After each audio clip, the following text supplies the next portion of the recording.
My first name is Francisco. Title is CI Manager. I work for Rhenus Automotives, continuous improvement manager. We are providing labor for Mack trucks. We build Mack trucks here in Salem, Virginia.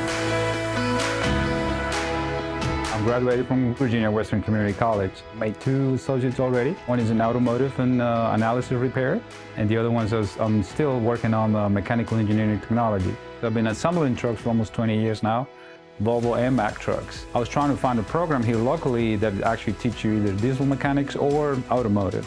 And through the Virginia Western, I was able to. The greatest thing about this program is at nights.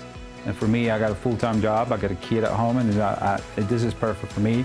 The classes at night are wonderful, and it's a great program.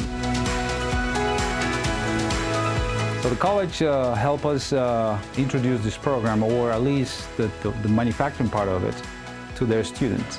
And I've seen several students come through our plant with the knowledge that they've been gathering through Virginia Western Community College.